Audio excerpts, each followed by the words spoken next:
हरे कृष्णा। एक छोटी सी जिंदगी है, उस छोटी सी जिंदगी के अंदर भी मानव जीव कितने सारे विचारों को रखकर वह अपना जीवन व्यतीत कर रहे हैं और कहते रहते हैं कि बस हमारे साथ ही ऐसा क्यों हो रहा है, हमें ही इतने कष्ट क्यों प्राप्त हो रहे हैं, हमारे घर के अंदर ही इतनी सारी विघ्न क्यों आ रही है, या हमारे जीवन के अंदर इतना सारा कलेश क्यों रह रहा है।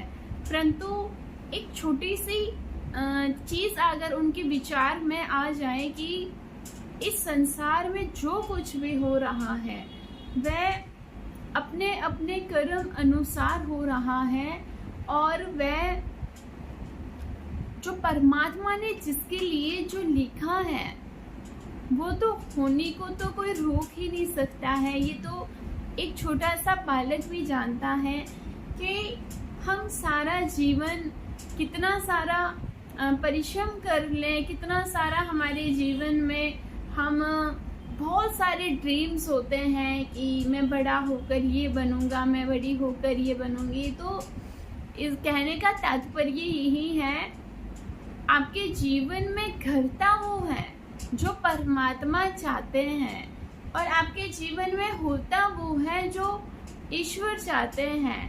तो हमारा ये जो छोटा सा जीवन हमें प्राप्त हुआ है, कलयुग की आयु तो हमें वैसे ही बहुत छोटे से हमें मिली हुई है, वैसा नहीं है जो पहले ऋषि मुनि हजार हजार वर्ष जिया करते थे। तो हमारे इस जीवन के अंदर हमारे मन में हमें ये विचार करके रखना चाहिए कि परमात्मा की तरफ से हमें जो ये मानव शरीर, हमें ये जो जीवन प्राप्त हुआ है, तो इसकी दिनचर्या कैसे और कितनी होनी चाहिए, प्रतिदिन हमारे कैसे कैसे कार्य रहने चाहिए, हमें इस संसार में आकर किससे क्या लेना है और किसको क्या देना है, कहाँ जाकर किससे क्या चीज़ ग्रहण करनी है और किस चीज़ को हमें नहीं लेना है, ये भी विचार करना आवश्यक है।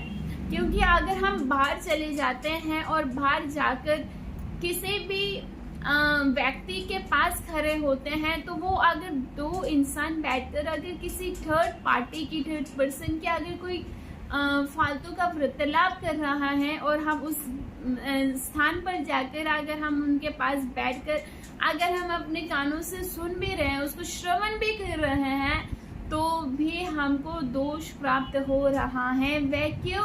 आप ये नहीं कहना कि मैं अपने मुख से किसी की शब्दों को उच्चारण नहीं किया, किसी की निंदा नहीं की, मैं तो बस उसको सुन रहा था, श्रवण करना था। अब कहने का तात्पर्य यही है, अगर हम सुन रहे हैं, अगर हम अपने मुख से कुछ बोल नहीं रहे हैं, परंतु अगर हम कुछ सुन रहे हैं, वो सुनते सुनते भी आप दोष के कैटेगरी में और दोष के प्रभाव में आ जाएंगे। वो इसलिए कि आप उसके साथ खड़े थे। अगर किसी घर के अंदर, चलो मान लो अगर हम एक छोटी सी कहानी के थ्रू आपको समझाने का प्रयास करते हैं कि एक गांव के अंदर दो लड़के रहा करते थे। तो एक पिता के दो पुत्र थे। एक पुत्र बहुत प्यारा था, बहुत दिनचर्या को देखकर अपना जीवन व्यतीत करता था, परमात्मा की भक्ति करता था, वे उसके शुद्ध विचार थे। और एक पुत्र था जो प्रतिदिन के नए नए कर्म कर मतलब कि अधर्म के रास्ते पे चल रहा था। वह उसका पिता उससे बहुत निराश था, अंदर से बहुत दुखी था कि एक पुत्र मेरे घर के अंदर इतना बलवान प्राप्त हुआ है, वह शरीर से तंदुरुस्त है, बुद्धि से भी अच्छा है, वह अपना जीवन इतने अच्छे से व्यतीत कर रहा है।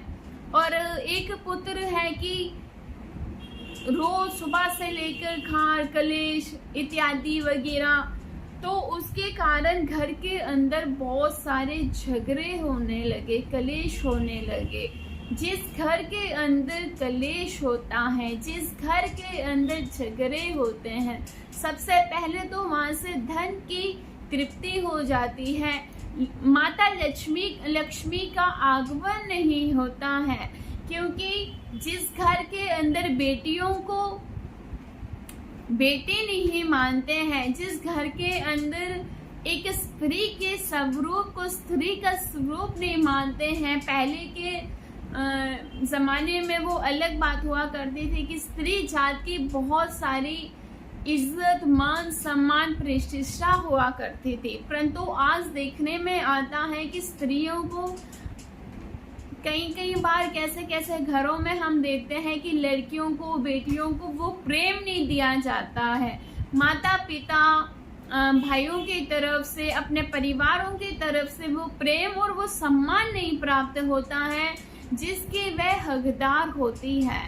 तो स्त्रियों को और लड़कियों को एक माता लक्ष्मी का स्वरूप माना गया है। जिस घर के अंदर बेटियां दुखी होती हैं, जिस घर के अंदर स्त्री नारी का अपमान होता है, वहाँ पर धन इत्यादि लक्ष्मी माता कभी भी उस घर के अंदर आगमन नहीं करते। सबसे पहले तो स्त्री की इज्जत करना सीखिए, अपने घर के बेटियों को मान सम्मान देना सीखिए। आप घर मंदिरों में जाके घंटियां बजाते हो, पूजा इत्यादि वगैरह करते हो, और जिस घर के अंदर इतनी, हम तो ये कहेंगे इतनी प्रिय और इतनी बेटियां आपको जो दुर्लभ प्राप्त हुई हैं, और हम कई घरों में ऐसा देखते हैं कि वो बेटियां अपने घर से प्रसन्न नहीं है, वह अपने माता पिता से, अपने परिवारों से, अपने सखा संबंधियों से, वह अगर उसका विवाह इत्यादि कर अगर किसी और घर के अंदर भी उस बेटे को भेजा जाता है, तो ससुराल के अंदर भी बेटियों का बहुत अपमान किया जाता है। सास की तरफ से, अपने परिवारों की तरफ से, अपने पति की तरफ से, वह उसको जो पीड़ा होती है वह अंदर ही अंदर वह बेटियां बहुत दुखी होती हैं आजकल की। तो हम यही सबसे निवेदन करते हैं कि अपने घर की बेटियों को, और जो आप बाहर की लड़कियों को, बेटियों को जो लेकर आए हैं, वह उनको एक सम्मान समझे। वह एक सम्मान इसलिए समझे कि कोई भी अगर बाहर की बेटी और आपके घर की बेटी है, वह उनको एक माता लक्ष्मी का स्वरूप में देखिए, उसके अंदर परमात्मा को देखिए। परमात्मा कहीं बाहर नहीं है, परमात्मा हमारे भीतर बैठे हुए हैं, परमात्मा हमारे अंदर ही है। तो परमात्मा को प्राप्त करने के लिए तीर्थ स्थानों पर जाना, घंटियां बजाना, तीर्थों पर जाना, दान इत्यादि करना, बहुत कुछ पंडाल लगाते हैं लोग, लेकिन जिस घर के अंदर सुख शांति ही नहीं है, जिस घर के अंदर प्रेम ही नहीं है, जिस घर के अंदर भक्ति का एक रस ही नहीं है, तो वो घर शमशान के बराबर कहा जाता है।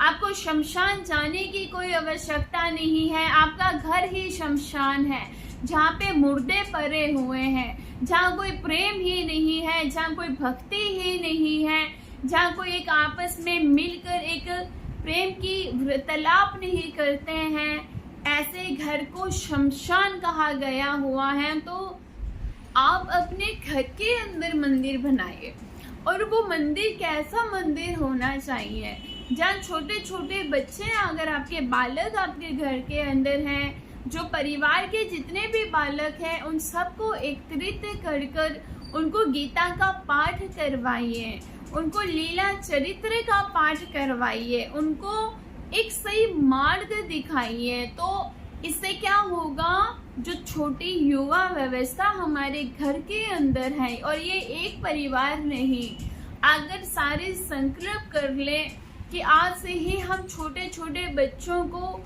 खेल क्रिया की जगह, हमारे महाराज जो खेल क्रिया किया करते थे, हमारे श्री चक्रधर स्वामी महाराज जी जो खेल क्रिया करते थे, उसके बारे में समझाएं कि देखो बच्चों, इस स्थान पर परमात्मा ने ये लीला की थी, इस जगह पर हमारे स्वामी जी ने, हमारे श्री प्रभु बाबा जी ने ये लीला की थी। तो ऐसे हमारे जो पांचों अवतार हैं, जिनको हम हाथ जोड़कर उनके श्री चरणों में नमन करते हैं, तो ऐसे परमात्मा की हर एक छोटी छोटी लीला बच्चों को सुनाने का प्रयास करिए।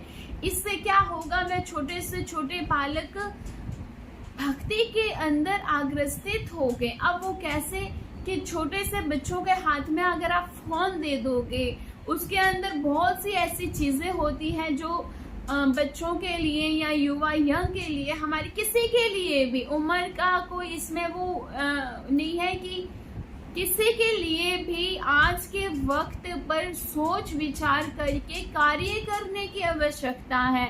चाहे वो एक छोटा सा बालक हो, चाहे वह बुजुर्ग हो। अगर आप छोटे से बालक को उस फोन की जगह अगर आप पुस्तक दोगे, उस फोन के अंदर ही कृष्ण महाराज जी की लीला चरित्र खोलकर उसको छोटी छोटी बाल लीलाएं सुनाओगे, उसको उस कहानी के थ्रू परमात्मा की तरफ बढ़ाओगे, तो कौन सा बालक बड़ा होकर आपको कष्ट देगा अपने वाचिक से, अपने मानसिक से, अपने शारीरिक से, किसी भी प्रकार का आपको कष्ट प्राप्त नहीं होगा। वह क्यों नहीं होगा? क्योंकि आपने अपने बच्चे को एक बहुत अच्छी सी परवरिश दी है। बचपन से ही, छोटी उम्र से ही उसको आपने गीता का पाठ पढ़ाया हुआ है, उसको लीला चरित्र सुनाया हुआ है, उसको मंदिर में ले जाकर संत लोगों के साथ वार्तालाप करवाया हुआ है, उनको परमात्मा की शिक्षा दी हुई है, तो वो ही बच्चा बड़ा होकर एक बहुत अच्छे परिवार से, हम कहेंगे कि बहुत अच्छे घर से बिलोंग करता है। हम उनको हाथ जोड़ के नमन करेंगे, क्योंकि सबके विचारों के अंदर बहुत सारा परिवर्तन होता है। वह क्यों होता है? अब जैसे जैसे बच्चों को जो जो शिक्षा ग्रहण दोगे, करवाओगे, वैसा वैसा ही वो बड़ा होकर कार्य करता रहेगा। वो ही कार्य करेगा जो आप उसको समझाओगे। तो छोटे से बच्चों के अंदर एक बहुत प्रेम भाव से उनको समझाने की आप कोशिश कीजिए, और अपने घर की बेटियों को सम्मान दीजिए, प्रेम दीजिए। अपने बाहर से अगर लाई हुई किसी की बेटी का अपमान मत कीजिए। हर जगह सबको प्रेम बांटिए, हर जगह सबके अंदर परमात्मा देखिए। तो परमात्मा कोई मूर्ति के अंदर नहीं है, परमात्मा हमसे दूर नहीं है। अगर आप सबके अंदर परमात्मा को देखेंगे तो परमात्मा को आपने प्राप्त कर ही लिया, आप ऐसे समझिए। तो हम अपनी वीडियो को ज़्यादा लंबी नहीं ले जाना चाहेंगे, और हम आपको अंत में यही कहना चाहेंगे, जैसी जैसी चीज़ें हम सुनते हैं, जैसी जैसी चीज़ें हम देखते हैं, या जैसे जैसे चीज़ें, बातों को हम दोहराएंगे, हम बोलेंगे, वैसा ही हमारा मन काम करता है। हमारी ये जो बुद्धि है, इसके अंदर हमने कचरा नहीं डालना है। कचरा के लिए हमारा डस्टबिन तैयार है, डस्टबिन के अंदर गंद फेंकिए। हमारे मन के अंदर, हमारी विचारों के अंदर हमारी पवित्र आत्मा को खराब मत करिए। गलत विचारों को धारण करके, किसी की निंदा चुगली कर कर, किसी के बारे में गलत विचार कर कर, किसी को गंदे अपशब्द बोलकर अपना मुख खराब मत करिए।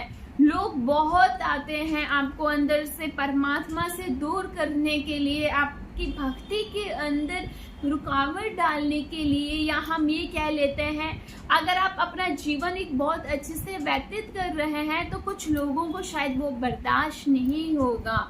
चाहे वो कोई भी हो, वो बर्दाश्त नहीं करेगा कि हमारे जीवन में इतना सारा कष्ट है, हम इतने पीड़ित हैं हर चीज से, मानसिक, शारीरिक, हर जगह से हम दुखी हुए पड़े हैं। तो ये क्यों इतना तंदुरुस्त है, ये क्यों इतना खुश है, ये क्यों इतना प्रसन्न है, इसको क्यों नहीं वो कष्ट मिलता है? तो बहुत से लोग ऐसे आते हैं, जब हाथी चलता है तो गिद्ध, बिल्लियां, आसपास के छोटे छोटे जो प्राणी होते हैं, वह बहुत जोर जोर से डराते हैं और चिल्लाते हैं। तो इसका अर्थ यही है, जैसे जैसे आप परमात्मा की तरफ बढ़ते जाओगे, जैसे जैसे आपको परमात्मा की तरफ से एक पावर प्राप्त होगी, एक शक्ति प्राप्त होगी, जैसे जैसे आपका ऑरा क्लीन होगा, वैसे ही आपको दुनिया बहुत कष्ट देने के लिए आएगी। आपके परिवार वाले भी आपको तकलीफ देंगे, आपके आपको हर जगह से तकलीफ होगी, लेकिन टूटना नहीं और हारना नहीं। वह क्यों? समझ लेना कि आप परमात्मा के बहुत निकट हैं, आप पर परमात्मा की असीम कृपा है। ऐसे ही नहीं सबको तकलीफ मिलती है, तकलीफ भी उसको ही मिलती है जैसे हमारी प्यारी मीरा जी को मिली थी। अगर उनको तकलीफ ना मिली होती तो वो परमात्मा के अंदर ना समाई होती। तकलीफों से ही तो हमें खेलना है, और तकलीफ का नाम ही तो जीवन है। जीवन किसे कहा गया है? जो संघर्ष करके चलता है उसे ही जीवन कहते हैं। और इस जीवन को हमें एक गेम की तरह खेलना है, छोटी सी गेम जैसे हम बच्चों को देते हैं, कोई चेस, लूडो इत्यादि, फुटबॉल, जो भी, वो कितने मजे से खेलता है। वैसे ही हमें इस जीवन में एक छोटी से, हमारा ये जो जीवन है इसको खेल की तरह खेलना है। परंतु वो खेल भी कैसा होना चाहिए जिसमें आपको चोट ना आए, जिसमें आपको हानि ना आए, जिसमें आपके मुख पे कीचड़ ना गिरे। ऐसे लोगों का संग करना है, ऐसे भक्तों का संग करना है, और ऐसे पदार्थों को ग्रहण करना है, और अपनी वाणी को मीठा रखना है, अपने शब्दों के अंदर जान लेकर आनी है, और अपनी आत्मा को सीधा परमात्मा के साथ कनेक्ट करना है। तो इससे हमारा क्या होगा? हमारा ये जो शरीर रूपी हमें ये जो जीवन प्राप्त हुआ है, ये हमारा सफल हो जाएगा, और आने वाले रास्ते हमारे खुल जाएंगे। तो ज़्यादा समय ना लेते हुए हम अपने शब्दों को यहाँ पे विराम देना चाहेंगे, और आपको यही कहना चाहेंगे, खुश रहो, तंदुरुस्त रहो, और परमात्मा की भक्ति करते रहो, परमात्मा को याद करते रहो, ध्यान करते रहो, योगा साधना करते रहो, प्राणायाम करते रहो, खुश रहो अपने जीवन में। छोटी सी जिंदगी है, अगर इसके अंदर भी हम दुखी रहेंगे, औरों को भी दुख देंगे, तो उस जीवन का कोई अर्थ नहीं बनता है। तो इस जीवन के अंदर सबको खुश रखो, खुद भी खुश रहो, औरों को भी खुश रखो। आपको हमारा प्रेम पूर्वक जय श्री कृष्ण, दंडवत प्रणाम।